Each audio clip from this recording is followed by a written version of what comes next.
So we trialed, then we pracked until December, and then December I also just like fully, I didn't take it fully off from Valorant, but in terms of like actually like hard committing, like playing a ton of ranked or playing, a lot of DMs or really trying to like be in perfect form. Like I would still watch the game. Like if there was, pro tournament, I would always watch it just so I'm like in tune with the meta and I know what's going on. But I definitely took a way more lax approach to my off season. And, I don't fucking know, man.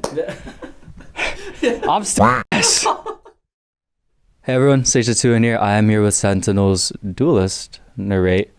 So just talk to me about the off season and switching into that duelist role. Yeah, obviously, I'm on the duelist role now. So pretty much during the off season, we've just been practicing a lot, playing a lot of ranked.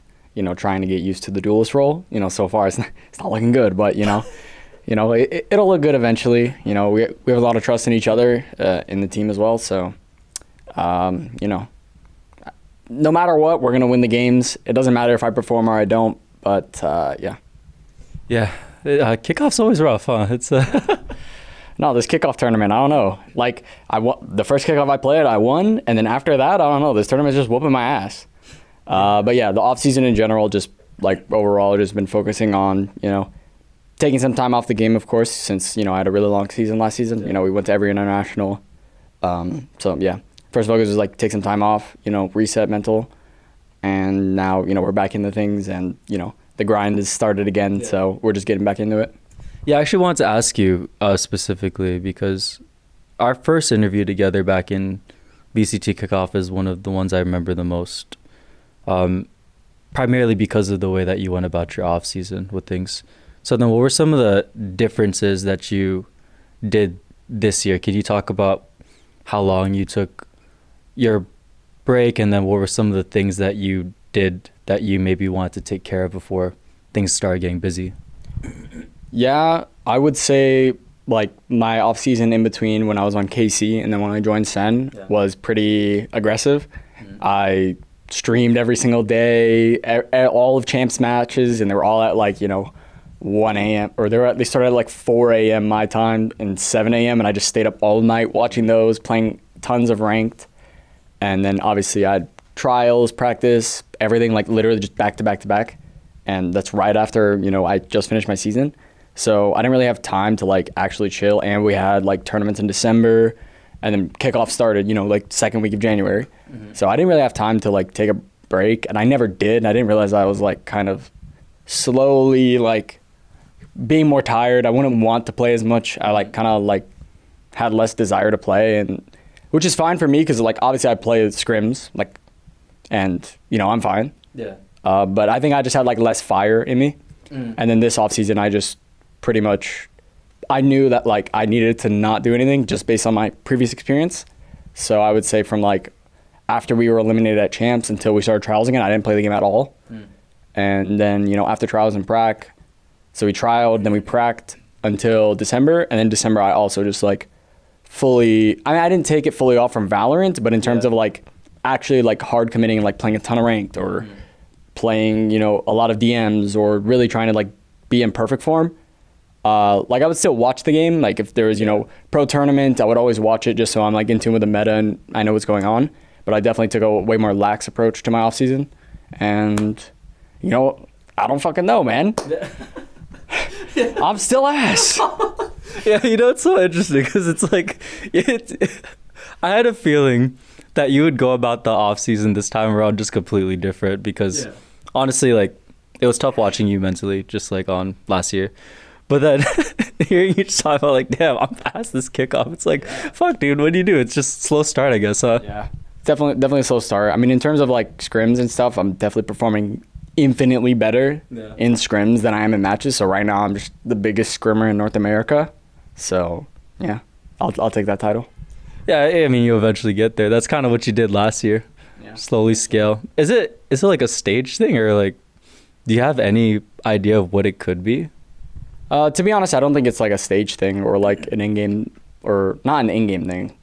I think obviously we played on the main stage and it was like okay, and then we played on the backstage and it was also like okay. So I don't really think it's a stage thing. I don't really think it's like pressure of the matches playing. It's like, I don't know, sometimes like on the match days, for some reason, I'm just like not ready to play. Yeah. Even though like no matter how hard I work or practice, sometimes like I'm having these days where I'm just like not ready to play. And I think that's just kind of like unlucky that 2 days, like 2 match days, I'm just like fully like for some reason like unprepared or like I'm just like not as focused. It's like, it's a weird feeling. It's hard to describe properly. And I probably didn't do the best way of describing it. Like I'm doing everything I normally do, every like bit of preparation needed. Like I have all the tools at my disposal. It's just like on the match day, like something just feels a bit off. Like when we start the match, like everything before that feels fine. And then like start the match. Maybe it's just cause I'm like starting cold sometimes and like I'm not getting into it. And then like on like Pearl, for example, like on defense, I literally they never came to me. I didn't even get a single normal like gunfight the whole game. Like, and like I was just retaking A or retaking B every single time. So it definitely felt a bit weird. Like I just didn't see anybody. So like on attack, it was also like just a bit unlucky. Like there were some rounds where like, I'm not even lying, I died to lag.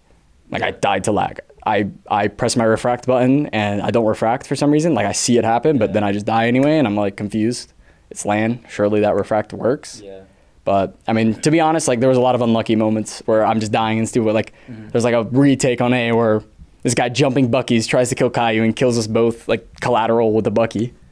Like I mean, I was definitely getting a lot of unlucky times, but at the same time, like it's just like a feeling in game when you know you're like fully confident in everything. That just one-to-one feeling was not there.